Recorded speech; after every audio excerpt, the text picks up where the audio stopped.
Hello everyone and welcome to another live protocol video. This time I'm going to be focusing on the many struggles of the INFJs. On one hand, they operate mainly through introverted intuition, which makes them very inner worldly focused on their own ideas. On the other hand, they have extroverted feeling, which makes them focused outwardly, focused on other people. This is bound to create some paradoxes within themselves. So on this video I have 6 examples that showcase how this manifests, this presents itself in their lives and how hard it could be for them.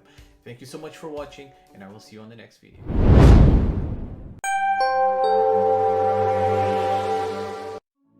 Why it's so difficult to be an INFJ. Number 1. Simultaneous, inner and outwardly focused. We can say that INFJs are fated to struggle from the start. Their two primary cognitive functions make them walking paradoxes.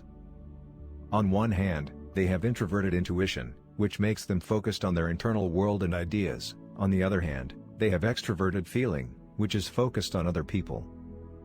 These two contradictory traits can work against each other. It's like one is pushing left, and the other one is pushing right.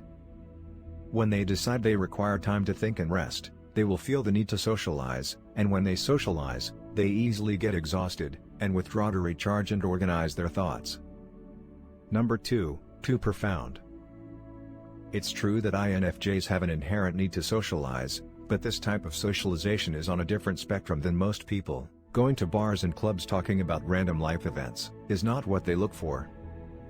INFJs get more satisfaction when conversing with someone, if the subject is more intimate and profound. This is a problem, because most people are not comfortable going deeper into the nitty-gritty of what it means to be human. Most people usually don't like to talk about their innermost desires, especially when they don't have a foundation of trust with the other person. But even though INFJs are very good at making people feel like they can confide in them, there's always a process, or barrier that needs to be broken for that kind of intimacy to be shared. This initial process is one of the things that depletes INFJs. Even though they want to know other people's core, getting there is always a difficult task. Number 3. Emotional and logical.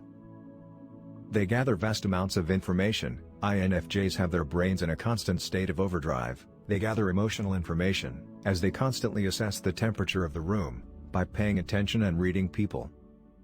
At the same time, they can be organized and logical, look for details, and create a network of information on a rational level.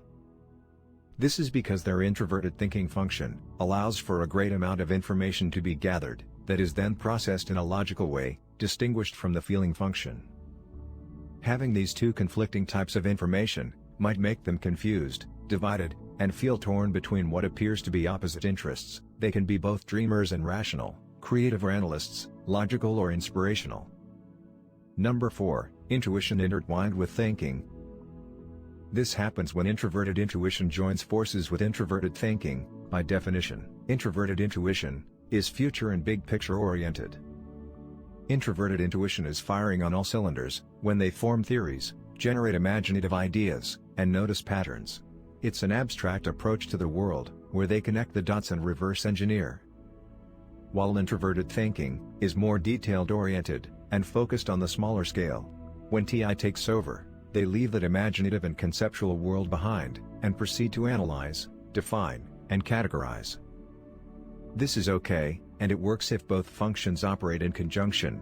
The problem occurs when both functions feed on each other, and start looping. If something like getting emotionally hurt, overstimulation, and high sensitivity happens, INFJs might start imagining worst-case scenarios about someone or something, and then proceed to rationalize it. That can cause them to feel lack of empathy for others, imbalance, or isolation. Number 5. Insightful and naive. If there's a trait that is associated with INFJs, is their almost supernatural ability to read others, from body language, the difference in behavior, subtle changes in tone of voice, etc. This sensitivity makes them very insightful, and this is what makes them so good at being everyone's shoulder to lean on. Knowing when someone is in need of a helping hand, and when they just need space, is very underestimated. Imagine a world where everyone is sensitive to others' needs.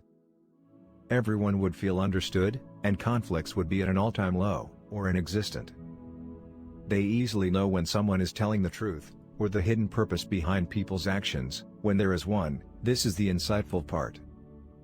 Now for the naive part, INFJs have a hard time making real friends. They go for quality instead of quantity. But when they do trust someone, they want to believe their friends are always honest and trustworthy. Mostly because they allowed them in their inner circle, therefore, they have to be worthy. If their friends disappoint them, they tend to rationalize the shortcomings, and assume there's a good reason why they acted the way they did. Being betrayed by someone they trust is possibly the worst thing to happen to an INFJ. They'll try to explore a multitude of scenarios to try to justify their friends' actions. Number 6, cautious and defiant. INFJs would prefer to live in a perfect world, where everyone gets along, and everyone feels understood. They understand that for society to move forward, there has to be some sort of harmony and balance between people. They do not care for individualism. We are all people, and we are all equal. They prefer the phrase, "We move forward together, not alone." In this regard, they are silent rebels. They work quietly behind the scenes, trying to promote empathy by sharing their ideals with others.